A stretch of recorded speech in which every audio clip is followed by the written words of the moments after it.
కూడా పిసిసి అధ్యక్షుడిగా నేను విజ్ఞప్తి చేస్తా ఉన్నాను. నిన్న మంత్రి గారు మాట్లాడిన విషయంలో ఒక సినీ ప్రముఖుల విషయంలో ప్రస్తావించడం, వారి మనసు గాయపడడం, ఇదంతా జరిగిన పినమట పార్టీ ఆదేశాల మేరకు మంత్రి గారు బేషరతుగా వారు వాడిన మాటల్ని వెనక్కి తీసుకోవడం జరిగిపోయింది.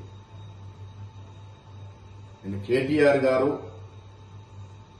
ఒక మహిళ అని చూడకుండా ఒక మహిళా మంత్రి మీద ఒక సోదరుడు సోదరిమణికి వేసే విధంగా పూలారం నూలుకోవు దండ వేస్తే విపరీతంగా చెడు మార్గంలో ట్రోల్ చేయడం, ఎప్పుడో మాటని ఆడియో రిలీజ్ చేయడం, ఆ సందర్భంలో క్రోధోక్తులైనటువంటి మంత్రి గారు కొన్ని కామెంట్స్ చేయడం, అంతకుముందు మంత్రి గారి మీద కేటీఆర్ చేసినటువంటి వ్యాఖ్యలు కూడా మీరందరూ గమనించి ఉంటారు. ఏది ఏమైనప్పటికీ ఎవరి మీద ఎవరు వ్యాఖ్యలు చేసినా, ఎవరు నొచ్చుకున్నా ఇది తెలంగాణ సమాజానికి మంచిది కాదనే ఉద్దేశంతో మంత్రి గారు బేషరతుగా ఆ వ్యాఖ్యల్ని ఉపసంహరించుకున్నటువంటి సందర్భం. ఆవిడ ట్వీట్లో పెట్టినారు, మీరు కష్టపడి పైకొచ్చిన తీరు నాకు ఆదర్శప్రాయము, అలాంటి మిమ్మల్ని నేను అభిమానిస్తా ఉన్నాను, నా మాటల్ని బేషరతుగా నేను వెనక్కి తీసుకుంటున్నాననే మాట చెప్పడం జరిగింది.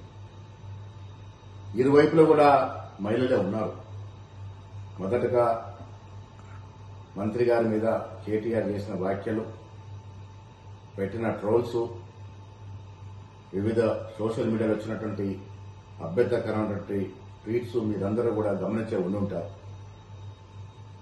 సో ఇవన్నీ జరిగిన పిరమట మంత్రి గారు ఆ వ్యాఖ్యల్ని ఉపసంహరించుకున్నారు. కాబట్టి నేను మీ అందరికీ విజ్ఞప్తి చేస్తా ఉన్నాను, ఈ అంశానికి ఇక్కడ ముగింపు పలుకుదాము.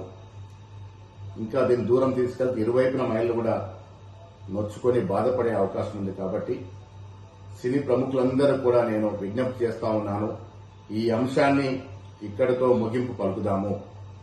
భవిష్యత్తులో మా మంత్రులు కానీ, కాంగ్రెస్ నాయకులు కానీ, వివిధ పార్టీల ప్రతిపక్ష నాయకులు కానీ ఎవరి మీద ఎవరు కూడా ఇలాంటి అభ్యంతరకరమైనటువంటి వ్యాఖ్యలు చేయకూడదని విన్నవిస్తా ఉన్నాను.